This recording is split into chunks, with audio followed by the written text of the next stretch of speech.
Hi అండి, welcome to my channel మనలో మాట. ఇప్పుడు నేను మటన్ గ్రేవీ కర్రీ చేస్తున్నానండి. దానికి కావలసిన మసాలాలు జీడిపప్పు అండి, కొంచెం జీడిపప్పు, వెల్లుల్లి, ఎండు కొబ్బరి, ధనియాలు, జీలకర్ర, 4 లవంగాలు, చిన్న చెక్క, అంగుళం చెక్క, 3 ఇలాచీలండి. ఇప్పుడు ఇవన్నీ కొంచెం ఫ్రై చేసుకుందాము. ఫ్రై చేశాను, ఇవి గ్రైండ్ చేసుకుందాము. 2 స్పూన్లు వేసానండి ఆయిల్, 2 3 లవంగాలు, ఉల్లిపాయలు వేస్తానని చూడండి.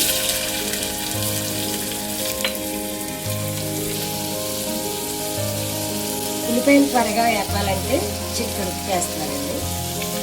కొంచెం పసుపు వేస్తున్నాను.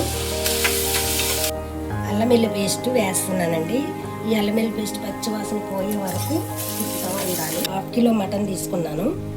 ఈ అల్లం వెల్లిగడ్డ వేగిపోయింది కదండి, మగ్గిపోయింది. వేసేస్తున్నాను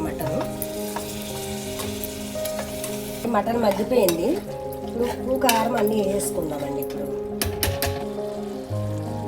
ఇదిగోనండి సాల్ట్ వేస్తున్నాను.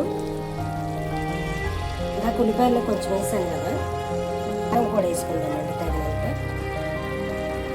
మనకి ఎంత కారం పొద్దండి కారము. టమాటాలు వేసుకుందాం.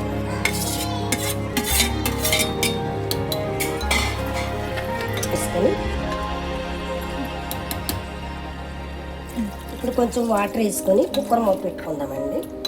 4-5 విజిల్ వచ్చే వరకు. గ్రైండ్ చేసి పెట్టుకున్నాం కదా, వేసేద్దామండి. కొత్తిమీర పుదీనా వేస్తున్నాను చూడండి. మటన్ గ్రేవీ కర్రీ రెడీ అయిపోయింది చూడండి. మీరు కూడా ట్రై చేయండి.